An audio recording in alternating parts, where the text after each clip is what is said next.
ചുറ്റും തിങ്ങി നിറഞ്ഞു നിൽക്കുന്ന കോടമഞ്ഞിനെ വകവയ്ക്കാതെ അവൾ മെല്ലെ മുന്നോട്ട് നടന്നു.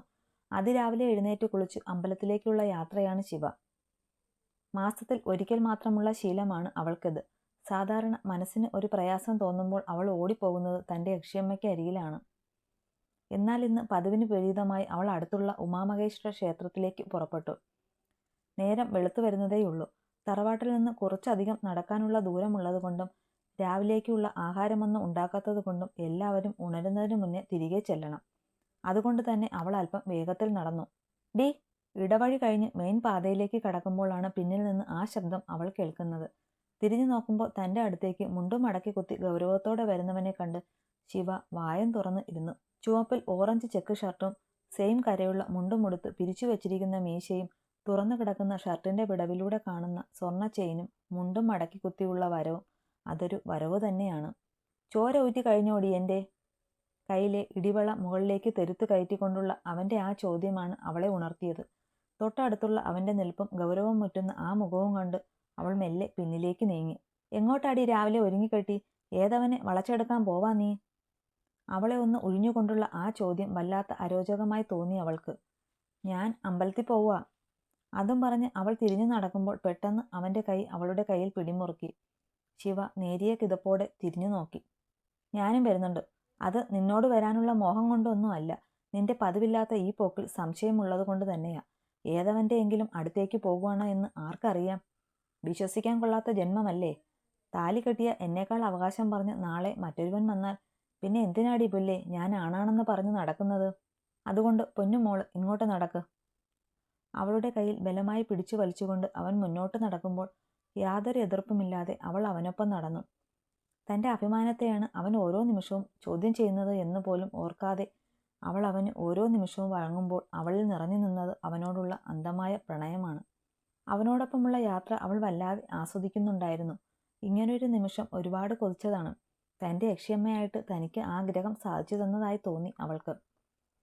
ചുണ്ടിൽ ഒരു പുഞ്ചിരി വിരിയുമ്പോൾ ഇടയ്ക്കിടയ്ക്ക് അവനിലേക്ക് മിഴികൾ പായിച്ചുകൊണ്ട് അവൾ മുന്നോട്ട് നടന്നു.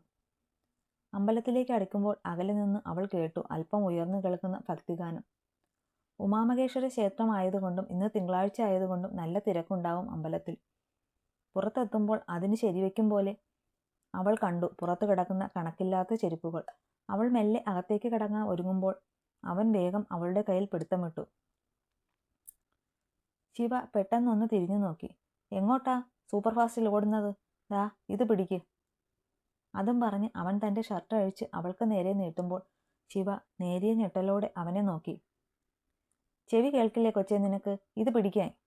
ഇത്തവണ അവൻ്റെ ശബ്ദം അല്പം ഉയരുമ്പോൾ ശിവ വേഗം അത് വാങ്ങി കയ്യിൽ പിടിച്ചു. അവളെ ഒന്ന് നോക്കിക്കൊണ്ട് അവൻ മുന്നേ നടക്കുമ്പോൾ ശിവയും അവനെ അനുഗമിച്ചു. നന്നേ തിരക്കുണ്ടകത്ത്. ശ്രീകോവിലിന് മുന്നേ തൊഴുവാൻ ഒരു നീണ്ട വരി തന്നെ ഉണ്ട്. കർപ്പൂര ദീപങ്ങളുടെയും എണ്ണത്തിരി ദീപങ്ങളുടെയും നടുവിൽ ചേർന്നിരിക്കുന്ന ആ ഇരു വിഗ്രഹങ്ങളിലേക്ക് അവർ ഇരുവരും ഒന്നിച്ചു നോക്കി കൈകൾ കൂപ്പി. ഭഗവാനെ, അർദ്ധനാരീശ്വര ശ്രീപാർവതി ദേവി ൻ്റെ ഉള്ളെന്താന്ന് അറിയില്ലേ നിനക്ക്? അത് വീണ്ടും വീണ്ടും നിങ്ങൾക്ക് മുന്നിലേക്ക് തുറന്നു കാണിക്കേണ്ട കാര്യമുണ്ടോ ഞാൻ? ദേ എന്നോട് ചേർന്ന് നിൽക്കുന്ന ഈ ഒന്നേ ഞാൻ ആഗ്രഹിച്ചിട്ടുള്ളൂ. നിക്ക് തന്നെ തന്നേക്കണേ ഈശ്വര. ഇനിയും എന്നിൽ നിന്ന് തിരികെ എടുക്കരുതേ. മൗനമായി അവൾ കേഴുമ്പോൾ കവളിലൂടെ ഒരു തുള്ളി കണ്ണുനീർ ഒഴുകിയിറങ്ങി. ആ നിമിഷമാണ് ത്രിലോക് കണ്ണുകൾ അവളിലേക്ക് ചലിപ്പിച്ചത്. ഒരു നിമിഷം അവളുടെ കണ്ണുനീർ അവൻ നോക്കി നിന്നു. പ്രസാദവും വാങ്ങി ഒന്നിച്ച് പ്രദക്ഷിണം വെച്ചവർ മറ്റു ദൈവങ്ങളെയും തൊഴുതുകൊണ്ട് പുറത്തേക്കിറങ്ങി. അവളുടെ കയ്യിൽ നിന്ന് ഷർട്ടും വാങ്ങി ധരിച്ചുകൊണ്ട് പുറത്തേക്കിറങ്ങി. ശിവ കയ്യിലെ ഇലയിൽ നിന്ന് അല്പം കളഭമെടുത്ത് നെറ്റിയിൽ വരച്ചു ദേവിയെ അഭിഷേകം ചെയ്ത കുങ്കുമവും എടുത്തു തൊട്ടു. നീ വരണില്ലേടി? മുന്നോട്ട് നടന്നിട്ടും അവൾ പിറകെ ഇല്ലെന്ന് കണ്ട് അവൻ തിരിഞ്ഞു ശബ്ദമുയർത്തുമ്പോൾ ശിവ വേഗം അവൻ്റെ അടുത്തേക്ക് വന്നു. എന്താ? അത് പിന്നെ ചന്ദനം. അവൾ മെല്ലെ തൻ്റെ കയ്യിലിരുന്ന ഇല അവന് നേരെ നീട്ടി. ത്രിലോക് തൻ്റെ മുന്നിലേക്ക് വീണുകിടക്കുന്ന മുടി മെല്ലെ വലങ്കയ്യാൽ മാടി ഒതുക്കി മുഖം അവൾക്ക് താഴെ താഴ്ത്തുമ്പോൾ ശിവ അവനെ വിടർന്ന കണ്ണോടെ നോക്കി. കണ്ണ് ഉരുട്ടി നോക്കി പേടിപ്പിക്കാതെ തൊട്ട് താടി. അവൻ്റെ ശബ്ദമാണ് അവളെ ഉണർത്തിയത്. ഒരിക്കലും കരുതാത്ത ഒരവസരം വീണു കിട്ടിയതും അവൾ വേഗം അല്പം കളഭം വിരലിൽ തൊട്ടെടുത്ത് അവൻ്റെ നെറ്റിയിൽ ചാർത്തി. പാലക്കിലെ കുട്ടികളല്ലേ അത്? അമ്പലത്തിൻ്റെ ഓപ്പോസിറ്റായുള്ള ചായക്കടയിൽ ഇരിക്കുകയാണ് ആ നാട്ടിലെ പ്രമുഖരായ കാരണവന്മാർ. കൂട്ടത്തിലെ തലമൂത്ത ആളുടെ ചോദ്യമായിരുന്നു അത്. കണ്ണുകൾ ത്രിലോകിലും അവൻ്റെ നെറ്റിയിൽ കളഭം തൊട്ട് കൊടുക്കുന്ന ശിവയിലും. ഉവല്ലോ, വാര്യരുടെ കൊച്ചുമക്കൾ തന്നെയാ.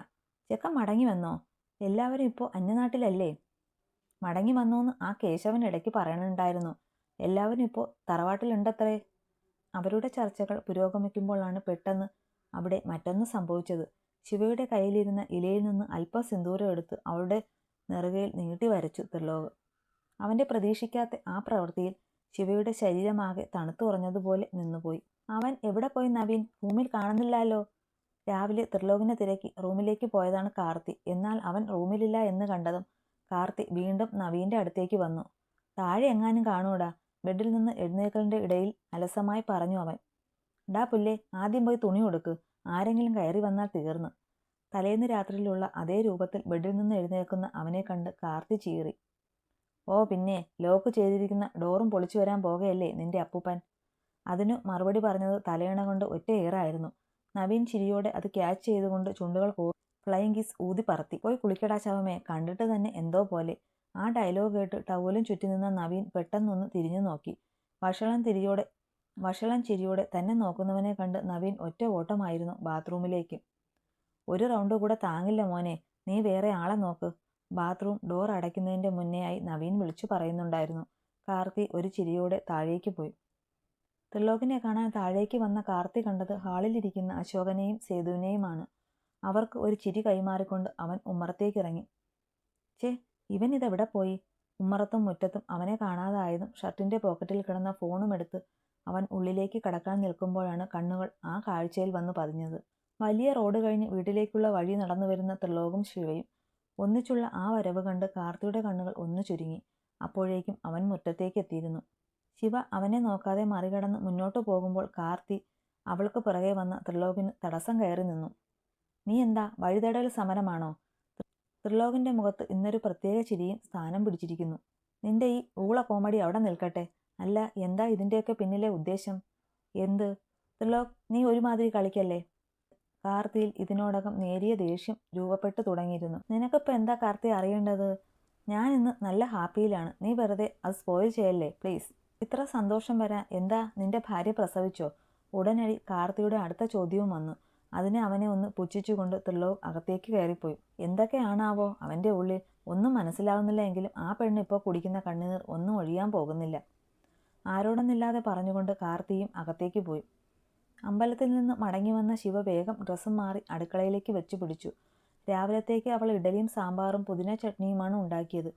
ശേഷം ചായയുമിട്ട് എല്ലാം ഡൈനിങ് ടേബിൾ കൊണ്ടുപോയി വെച്ചു. സമയമായതും ഓരോരുത്തരായി കഴിക്കാൻ വന്നു തുടങ്ങി. സേതുവും ബാലനും അശോകനും ആദ്യമേ വന്നിരുന്നു. അവർക്ക് ശേഷം നവീനും കാർത്തിയും ത്രിലോകും വന്നു. അമ്മമാരൊക്കെ അവർക്ക് വിളമ്പിക്കൊടുത്ത് അടുത്ത് തന്നെ ഉണ്ട്. ഇന്നെന്താ പതിവില്ലാതെ പുതിന ചട്നി? ഇവിടെ ആർക്കും അത് ഇഷ്ടമല്ലല്ലോ. സുചിത്ര തൻ്റെ പ്ലേറ്റിലേക്ക് വിളമ്പിയ ചട്നി കണ്ട് അശോക് തൻ്റെ മുഖം ചുളിച്ചുകൊണ്ട് ചോദിച്ചു. ഞങ്ങളല്ലല്ലോ ഒന്നും ഉണ്ടാക്കുന്നത്, ശിവയല്ലേ. കുട്ടിക്ക് അറിവുണ്ടാവില്ല. അറിവില്ലെങ്കിൽ പറഞ്ഞു കൊടുക്കണം. അവൾക്ക് ഇഷ്ടമുള്ളതല്ല, ഞങ്ങൾക്ക് ഇഷ്ടമുള്ളത് വേണം ഇവിടെ ഉണ്ടാക്കാൻ. അറിവില്ലാത്തത് കൊണ്ടൊന്നും അല്ല, എന്നെ തരം താഴ്ത്താൻ മനഃപൂർവ്വം ചെയ്യുന്നതാണ് അവളിതൊക്കെ. എന്നിട്ട് ആ നാശം പിടിച്ചവൾ എവിടെ? അവളോട് തന്നെ വന്ന് തിന്നാൻ പറയും ഇതൊക്കെ.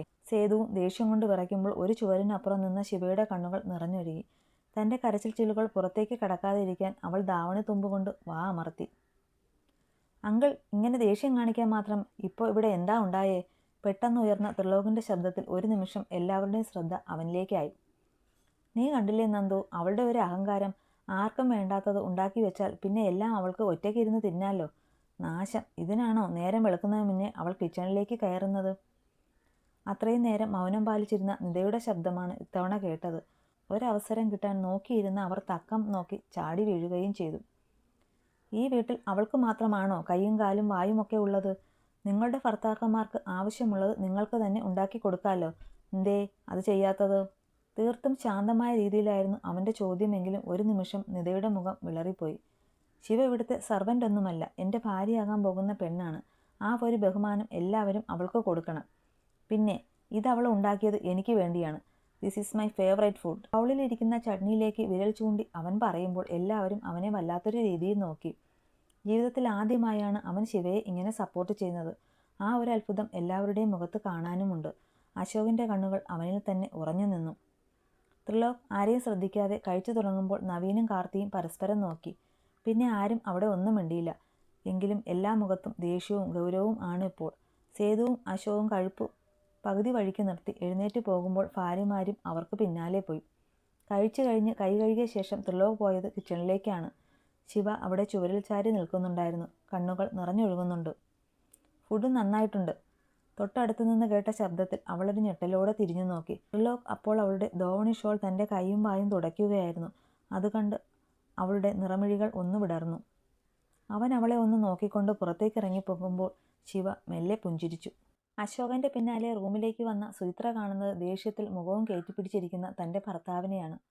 അവളൊരു നിശ്വാസത്തോടെ അകത്തേക്ക് കയറി വാതിലടച്ച് കുറ്റിവെച്ച ശേഷം അയാൾക്കടുത്തേക്ക് നടന്നു. എന്തിനാ അശോകേട്ടാ ഈ ചെറിയ കാര്യത്തിനൊക്കെ ഇങ്ങനെ ദേഷ്യം കാണിക്കണേ? ആ കുട്ടിക്കൊന്നും അറിയില്ലല്ലോ. അവർ അയാളെ അനുനയിപ്പിക്കാൻ എന്നോണം പറഞ്ഞു തുടങ്ങുമ്പോൾ തന്നെ രൂക്ഷമായൊരു നോട്ടമായിരുന്നു അയാളിൽ നിന്ന് അവർക്കായി കിട്ടിയത്. അവൾക്ക് അറിവില്ല, സമ്മതിച്ചു. എന്നാൽ നിന്റെ മകനോ? എല്ലാവർക്കും മുന്നിൽ വെച്ച് അവൻ ചോദ്യം ചെയ്തത് എന്നെ കൂടെയാണ്. ജീവിതത്തിൽ ആദ്യമായി, അതും ആ പീറപ്പെണ്ണിന് വേണ്ടി. നീ ഒന്ന് കരുതിയിരുന്നോ സുജി? നീ ഇപ്പോൾ അറിവില്ലാത്ത കുട്ടി എന്ന് പറഞ്ഞു ചെറുതായി കാണുന്ന അവളുണ്ടല്ലോ, അവൾ നമ്മൾ കരുതുന്നതിനും അപ്പുറമാണ്. അവൾ എന്തോ അവനിൽ കാര്യമായി പ്രയോഗിക്കുന്നുണ്ട്. അതാ അവൻ്റെ ഈ മനംമാറ്റം. അയാൾ ബെഡിൽ നിന്ന് എഴുന്നേറ്റ് അത്യധികം ഗൗരവത്തോടെ പറയുമ്പോൾ സുചിത്ര അല്പം നീരസത്തോടെ നോക്കി. ഒരാളെ നമുക്ക് ഇഷ്ടമല്ല എന്ന് കരുതി അയാൾ ചെയ്യുന്നത് എല്ലാം മോശപ്പെട്ട പ്രവൃത്തി ആയില്ല അശോകേട്ടാ. പിന്നെ നമ്മുടെ മകനും ഒട്ടും നല്ലതല്ലല്ലോ. ഗൗരി എന്ന് അവൻ്റെ ജീവിതത്തിൽ നിന്ന് പോയോ അന്നു മുതൽ തുടങ്ങിയതാ ആരെയും കൂസാതെയുള്ള അവൻ്റെ നടപ്പും ഭാവവും. പിന്നെ പെട്ടെന്ന് അവൻ അവളെ സപ്പോർട്ട് ചെയ്ത് നിൽക്കുന്നുണ്ടെങ്കിൽ അത് അവളുടെ മിടുക്ക് കൊണ്ടാവില്ല. അവൻ എന്തോ കാര്യമായി പ്ലാൻ ചെയ്യുന്നുണ്ട്.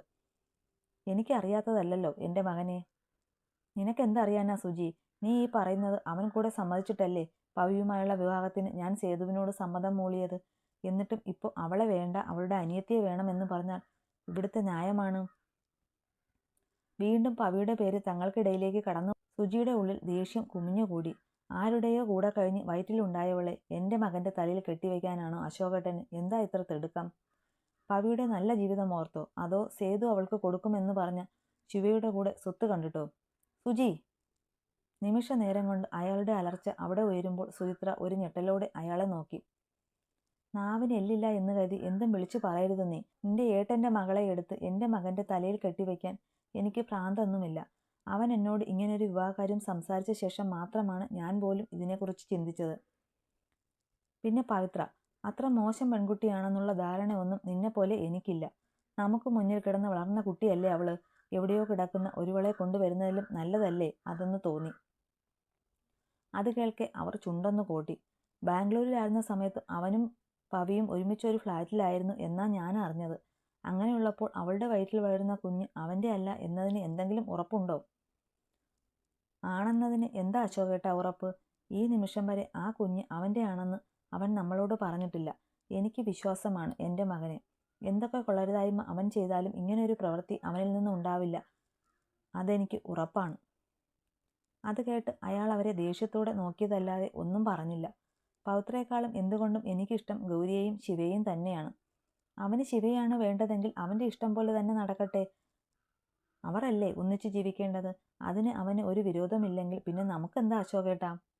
ഇല്ല, ശിവയുമായുള്ള വിവാഹത്തിന് ഞാൻ സമ്മതിക്കുമെന്ന് താനോ തൻ്റെ മകനോ കരുതണ്ട. ഈ ഓണം കയറാ മൂലയിൽ കിടന്ന് വളർന്നവർക്കൊന്നും AS ഗ്രൂപ്പിൻ്റെ ഉടമയായ ത്രിലോകനാഥിൻ്റെ ഭാര്യയാവാനുള്ള യോഗ്യതയൊന്നുമില്ല. അത് എൻ്റെ മകന് അറിയില്ല എങ്കിലും എനിക്ക് നല്ല ബോധ്യമുണ്ട്. അത്രയും പറഞ്ഞുകൊണ്ട് അയാൾ വാതിൽ വലിച്ചു തുറന്ന് പുറത്തേക്ക് ഇറങ്ങിപ്പോകുമ്പോൾ സുചിത്ര ഇനി എന്തെന്ന് അറിയാതെ നിൽക്കുകയായിരുന്നു. താൻ ആർക്കൊപ്പം നിൽക്കും എന്ന ആശങ്കയിലും. കുളക്കടയിലിരുന്ന് കഴുകിയെടുത്ത തുണികളെല്ലാം അവൾ കുത്തിപ്പിഴിഞ്ഞെടുത്തു. ശേഷം വെള്ളം മുഴുവൻ പിഴിഞ്ഞു കളഞ്ഞ് എല്ലാം വാരി കൂട്ടിയെടുത്ത് അവൾ ബക്കറ്റിലേക്കാക്കി.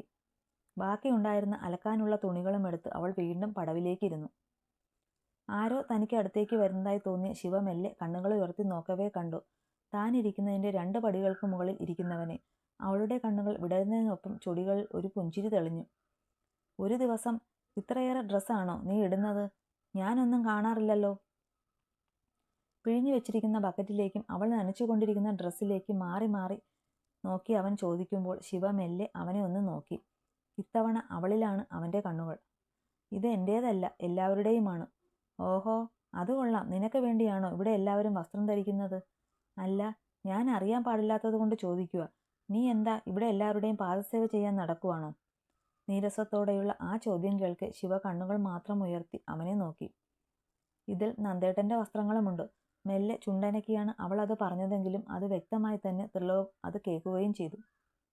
അതിനിപ്പോ എന്താടി, ഇനി അങ്ങോട്ട് എന്റെ കാര്യങ്ങളെല്ലാം നോക്കേണ്ടത് നീ തന്നെയാ. ഈ ത്രിലോക്നാഥിന്റെ ഭാര്യയല്ലേ നീ? ഇരുകൈയും തലയ്ക്ക് പിറകിൽ വെച്ച് അവൻ ആ പടവിലേക്ക് നിവർന്നു കിടക്കുമ്പോൾ ശിവ അവന്റെ മറുപടിയിൽ ഞെട്ടലോടെ ഇരുന്നു പോയി. ഇപ്പോഴുള്ള അവന്റെ പ്രവൃത്തികളും പെരുമാറ്റവും അവൾ സ്വപ്നം പോലും കണ്ടിരുന്നവ ആയിരുന്നില്ല. അവനിൽ നിന്ന് ഇങ്ങനെ ഒരു അടുത്ത പെരുമാറ്റം ഈ ജന്മം കിട്ടും എന്നുപോലും അവൾ കരുതിയതല്ല. കണ്ണു നിറച്ചിരിക്കാതെ കഴിഞ്ഞിട്ട് എഴുന്നേറ്റ് വാടി. നേരം ഇരുട്ടാറായി. അതേ കിടപ്പിൽ തന്നെ അവൻ ശബ്ദമുയർത്തുമ്പോൾ നിറകണ്ണുകളോടെ അവൾ വേഗം തന്റെ പണിയിലേക്ക് കടന്നു. ഏകദേശം അരമണിക്കൂർ എടുത്തു എല്ലാം കഴുകി പിഴിഞ്ഞെടുക്കാം. എല്ലാം രണ്ടാമത്തെ ബക്കറ്റിലേക്ക് ആക്കിക്കൊണ്ട് അവൾ കൈയും കാലും കഴുകി ദാവണി ഷോൾ കൊണ്ട് മുഖം അമർത്തി തുടച്ചു. കഴിഞ്ഞോ? ശിവ വിളിക്കും മുന്നേ ത്രിലോക് എഴുന്നേറ്റുകൊണ്ട് ചോദിക്കുമ്പോൾ അവൾ തലയാട്ടി. അവനൊന്ന് മൂളിക്കൊണ്ട് പടവിൽ നിന്ന് എഴുന്നേറ്റ് മുന്നോട്ട് നടക്കുമ്പോൾ ഇരു കൈയിലും ആ ബക്കറ്റും എടുത്ത് അവൾ അവന്റെ പിന്നാലെ നടന്നു. ഇന്നത്തോടെ നിർത്തിക്കൊള്ളണം ഈ വക പരിപാടികളൊക്കെ, കേട്ടല്ലോ? നീ ആരുടെയും വേലക്കാരി ഒന്നുമല്ല, എന്റെ ഭാര്യയാണ്. ആ സ്ഥാനം ഇനി നിനക്ക് ഈ വീട്ടിൽ വേണം. ഇല്ലെങ്കിൽ ഉണ്ടാക്കിത്തരാൻ എനിക്ക് അറിയാം, മനസ്സിലായോ? നടക്കുന്നതിൻ്റെ ഇടയിൽ പെട്ടെന്നൊന്ന് നിന്നുകൊണ്ട് അവൻ അവൾക്ക് നേരെ തിരിഞ്ഞ് ഗൗരവത്തോടെ പറയുമ്പോൾ ശിവയുടെ കണ്ണുകൾ നിർത്താതെ പെയ്യാൻ തുടങ്ങി. എന്നെ പരിഹസിക്കുന്നതാണോ നന്ദേട്ടാ? അതോ ഈ കാണിക്കുന്നതൊക്കെ എന്നോടുള്ള സ്നേഹമാണോ? മോഹം തന്നിട്ട് എന്നെ ഒറ്റയ്ക്കാക്കല്ലേ നന്ദേട്ടാ. നിനക്ക് പിന്നെ ജീവിക്കാൻ പോലും കഴിയില്ല. വിതുമ്പുന്ന ചുണ്ടാൽ അവൾ മൊഴിയുമ്പോൾ ത്രിലോക് ഒരു നിമിഷം മറുപടിയില്ലാതെ നിന്നു. കണ്ണുകൾ അവളിൽ തന്നെ തറഞ്ഞു നിന്നു.